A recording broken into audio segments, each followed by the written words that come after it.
Election commission نے آزاد کشمیر میں بلدیاتی الیکشن کا شیڈول جاری کرنے کے لیے حکومت کو تحریک کر دی ہے۔ الیکشن کمیشن آزاد کشمیر کی جانب سے سیکرٹری قانون انصاف و پارلیمانی امور کو ارسال کیے جانے والے مکتوب میں تینوں ڈویژن میں مرحلہ وار الیکشن کروانے کی تحریک کی گئی ہے، جس کے مطابق 20 اگست کو مظفر آباد ڈویژن، 25 اگست کو میرپور ڈویژن اور 30 اگست کو پونچھ ڈویژن میں بلدیاتی الیکشن کے انعقاد کی تجویز دی گئی ہے۔ تاہم حتمی شیڈول حکومت سے مشاورت کے بعد ہی جاری کیا جائے گا۔ آزاد کشمیر میں 31 سال بعد بلدیاتی الیکشن کے انعقاد کے حوالے سے شہری اطمینان کا اظہار کر رہے ہیں۔ یہ بہت بڑا اقدام ہے کہ اقتدار نچلی سطح پہ منتقل ہوگا، جو سیاسی ورکر ہیں تمام جماعتوں کو، کہ انہیں آگے آنے کا موقع ملے گا، وہ لوگوں کے مسائل سے بخوبی آگاہ ہیں۔ جہاں تک آزاد کشمیر میں خواتین کی سیاست میں کم نمائندگی کا تعلق ہے یا ان کے آگے نہ آنے کی وجہ ہے، میں یہ سمجھتی ہوں کہ خواتین کو آج بھی ہمارے معاشرے میں ذہنی طور پر تسلیم نہیں کیا جاتا کہ وہ سیاست میں آگے آئیں۔ بلدیاتی الیکشن نہ ہونے کی وجہ سے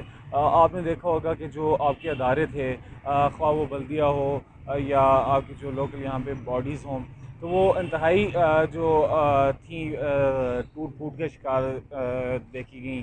مختلف جو ہے وہاں پہ سیاسی ایڈجسٹمنٹس ہوتی رہیں، کبھی کوئی لائق بندہ آتا تھا، کبھی کوئی نالائق آتا تھا، تو اس وجہ سے کافی جو ہے آپ کے ادارے جو ہے تباہی کے دہانے پہ گئے ہیں۔ یہ بڑی خوشائن بات ہے کہ سپریم کورٹ آف آزاد جموں کشمیر کی ڈائریکشن پہ تقریباً 3 دہائیوں کے بعد جو ہے یہ لوکل باڈیز الیکشن کا انعقاد کیا جا رہا ہے۔ اس کو سب سے پہلے ہم سراہتے ہیں، تو یہ بڑا اچھا اقدام ہے۔ شہریوں کا کہنا ہے کہ بلدیاتی الیکشن کے انعقاد سے اقتدار نچلی سطح پر منتقل ہوگا۔ شہریوں کا یہ بھی کہنا ہے کہ آزاد کشمیر میں 31 سال سے الیکشن نہ ہونے کی وجہ سے ریاستی ترقی پر منفی اثرات مرتب ہوئے ہیں، جبکہ بلدیاتی الیکشن کے انعقاد کے حوالے سے خواتین کا کہنا ہے کہ ریاستی سیاست میں ہمیشہ سے خواتین کو نظر انداز کیا جا رہا ہے۔ یہی وجہ ہے کہ حکومت کی جانب سے لوکل گورنمنٹ ایکٹ میں آج تک ترمیم نہیں کی جا سکی اور نہ ہی خواتین کے کوٹے میں اضافہ کیا جا سکا ہے۔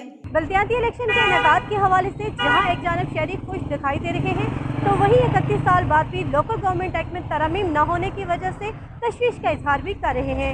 فائزہ گیلانی، کنٹری نیوز، مظفر آباد، آزاد کشمیر۔